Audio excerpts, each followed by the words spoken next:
সাংবাদিক ভাইরা, আপনাদেরকে DUCSU for change, vote for change প্যানেলের পক্ষ থেকে শুভেচ্ছা জানাচ্ছি।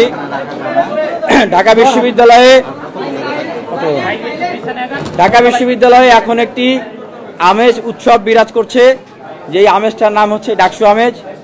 ঢাকা বিশ্ববিদ্যালয়ের প্রথম বর্ষের একজন শিক্ষার্থীও ভাবতে পারছেন যে আগামী দিনে ঢাকা বিশ্ববিদ্যালয় কীরকম হবে। ঢাকা বিশ্ববিদ্যালয়ের প্রত্যেকটা শিক্ষার্থীর হাতে এখন আগামী দিনে ঢাকা বিশ্ববিদ্যালয় বিনির্মাণের ক্ষমতা, পলিসি মেকিং, পলিসি ইমপ্লিমেন্টেশনে তারা পার্টিসিপেট করতে পারছেন।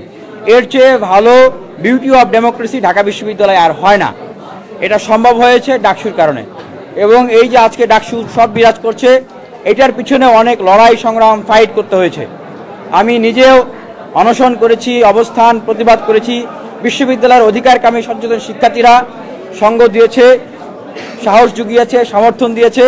আজকে বিশ্ববিদ্যালয়ের সবচেয়ে বড় আনন্দের খবর হচ্ছে ডাকসু হচ্ছে। তা আজকে আমাদের যে প্যানেল, সেই panel DUCSU for change, vote for change. কারণ আমরা আর বিগত সময়ের সেই পেশিশক্তি এবং কালো টাকার রাজনীতিতে ফেরত যেতে চাই না। আমাদের যে slogan no more dirty politics, no more violence, এটাকে সামনে রেখে আমরা কাজ করব। আমাদের এই প্যানেলের সমন্বয়কারী সানাউল্লাহ, উনি আমাদের প্যানেলে যারা আছেন আমরা যেই পদে নির্বাচন করব সেটা উনি ঘোষণা করবেন। এরপরে আপনাদের প্রশ্নের উত্তর এবং আমরা বিশ্ববিদ্যালয়ের শিক্ষার্থীদের জন্য কি করতে চাই সেই সম্পর্কে আমরা মোটা থেকে কিছু কথা বলব। ধন্যবাদ সাংবাদিক ভাইদেরকে। আপনারা জানেন যে আমাদের প্যানেলের বিপি হিসাবে নির্বাচন করবেন বিনিয়ামিন মোল্লা ভাই। দীর্ঘদিন ধরে, বিশেষ করে 18 থেকে 24 সাল পর্যন্ত ঢাকা বিশ্ববিদ্যালয়ের যত আন্দোলন সংগ্রাম, যে কোনো আন্দোলন সংগ্রামে শিক্ষার্থীদের অধিকারের ক্ষেত্রে তাকে আমরা সবসময় শিক্ষার্থীদের সামনে পেয়েছি। সেই জায়গা থেকে আমরা বিশেষ করে গণ অভ্যুত্থান, বিশেষ করে সবাই বলতে যাচ্ছে রাজনীতির যে পরিবর্তন, এই পরিবর্তনের সূচনা আমরা করার জন্য চেষ্টা করছি এবং এখনও চেষ্টা করে যাচ্ছি। তাই আমরা আমাদের প্যানেলের নাম দিয়েছি DUCSU for change, vote for change. আর এই প্যানেলের উদ্দেশ্য হচ্ছে বিগত দিনের বা এখনও যে আধিপত্যের রাজনীতি, কালো টাকার রাজনীতি, যে দখলদারিত্ব, গেস্টরুম গণরুমের যে রাজনীতি, সেই রাজনীতি থেকে বেরিয়ে এসে নতুন রাজনীতি উপহার দেওয়ার জন্য আমরা এই প্যানেল নিয়ে কাজ করছি। আর এই প্যানেলের আমাদের যে নির্বাচন, মানে এই প্যানেলের হয়ে যারা নির্বাচন করবেন তাদের নামগুলো আমরা ঘোষণা করছি। আমাদের প্যানেলে ভিপি হিসেবে নির্বাচন করবেন বিনিয়ামিন মোল্লা। জিএস হিসেবে আমরা একজন নারী প্রার্থীকে রেখেছি, সে হচ্ছে সাবিনা ইয়াসমিন। এবং এজিএস হিসেবে দীর্ঘদিন ধরে বিশ্ববিদ্যালয়ের ক্যাম্পাসে শিক্ষার্থীদের অধিকারের আদায়ে কাজ করেছেন, আমরা সে বিধায় তাকে রেখেছি রাকিবুল ইসলাম।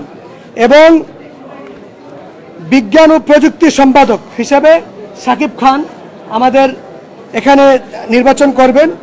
তারপর সমাজসেবা সম্পাদক হিসেবে নির্বাচন করবেন আরিফুর রহমান। তারপর মুক্তিযুদ্ধ ও গণতান্ত্রিক আন্দোলন সম্পাদক নির্বাচন করবেন হৃদয় আহমেদ।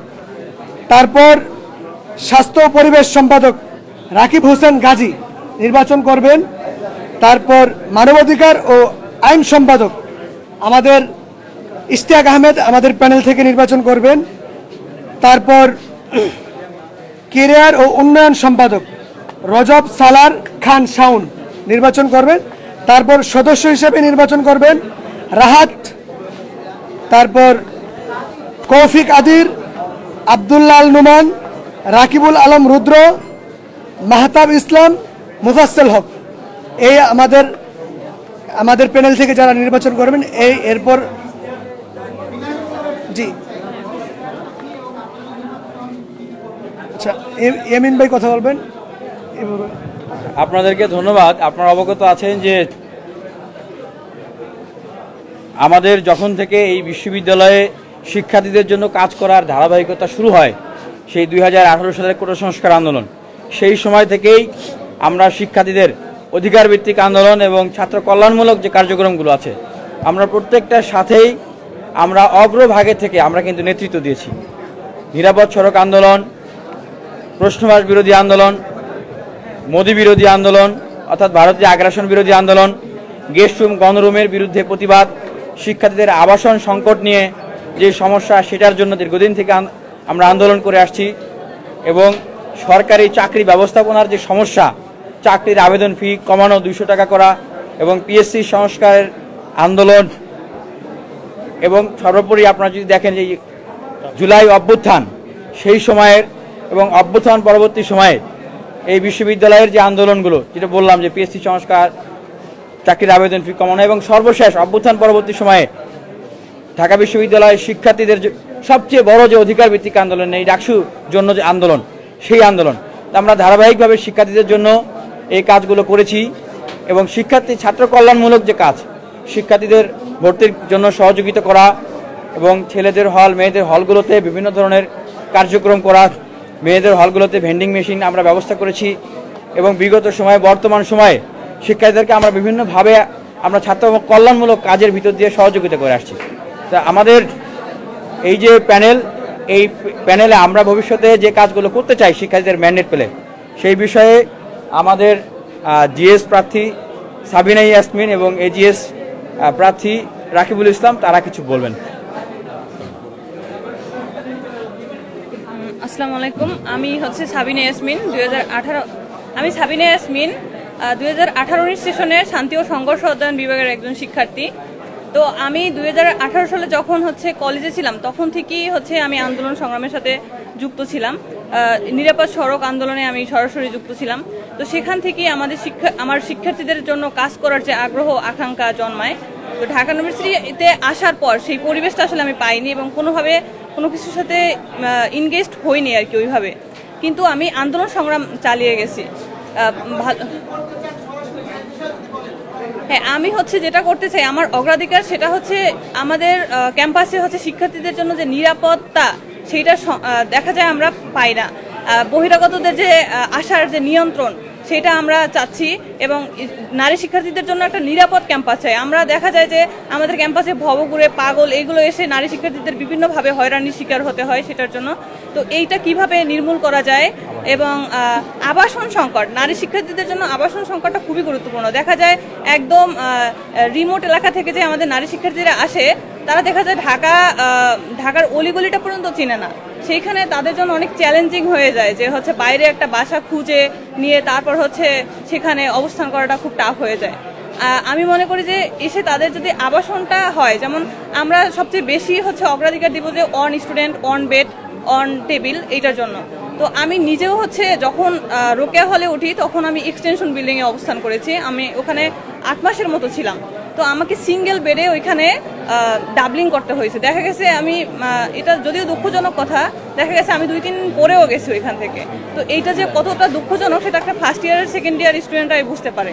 তো সেটার জন্য আবাসন সংকটটা কিভাবে কমানো যায়, এটা নিয়ে কিভাবে কাজ করা যায় এবং ক্যাম্পাসটাকে কিভাবে নিরাপদ করা যায়, কিভাবে যানবাহন, মানুষের অবাধ চলাফেরা নিয়ন্ত্রণ করা সেটা। এবং খাবার নিয়ে আমাদের দেখা যায় খাবারের ক্যান্টিনে গেলে আমরা খাবার খেতে পারি না। আমি 4th বর্ষ থেকে রান্না করে খাই, মানে দেখা যায় আর পারতেছি না, তখন নিজে রান্না করে যতটুকু পারা যায় সেভাবে করে খাচ্ছি। তো সেই ক্যান্টিনে দেখা যায় তেলাপোকা, বিভিন্ন রকমের অযাচিত জিনিস যেগুলো আমরা আসলে মানে মুখে তোলার মতো না, সেগুলো অনেক সময় পাই, পোকামাকড় এগুলো পাই। তো খাবারের মানটাকে কিভাবে উন্নত করা যায় সেটা নিয়ে আমার কাজ করার ইচ্ছা এবং আরও অনেক বিষয়ে কাজ করার ইচ্ছা আছে। যেমন লাইব্রেরি স্টুডেন্ট, আমি কিছুদিন প্রায় 6 মাস থেকে 8 মাসের মধ্যে লাইব্রেরিতে চলাচল ছিল। দেখা গেছে একটু ঘুম থেকে উঠে দেরি হইলেই আমি সিটটা পাচ্ছি না, ওখানে পড়তে পারছি না। প্রত্যেকটা স্টুডেন্টের জন্য যাতে একটা আসন নিশ্চিত থাকে যে সে যখন পড়তে ইচ্ছুক তখন গিয়েই যেন সে ওখানে বসতে পারে, ওখানে পড়তে পারে, তার জন্য জি জি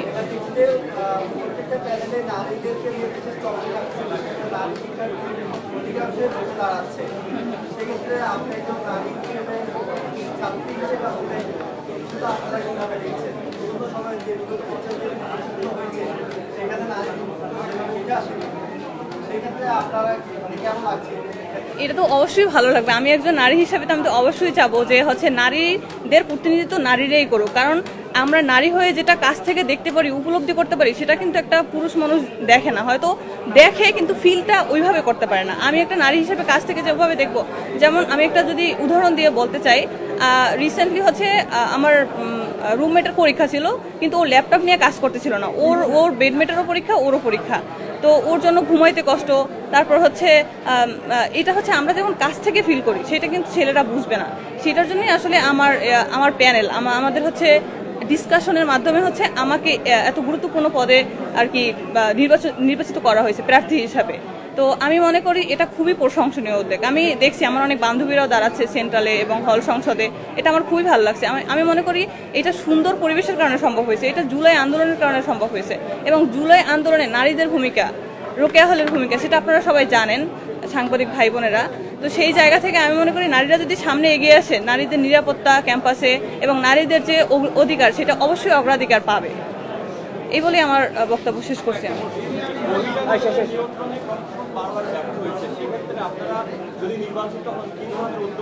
কি বলছেন? বহিরাগত আমি বলেছি ওটা, এটা নিয়ে বলেছি।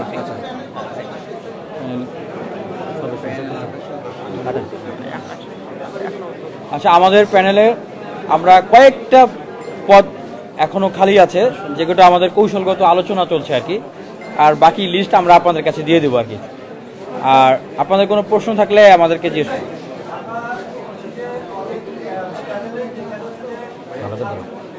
জি,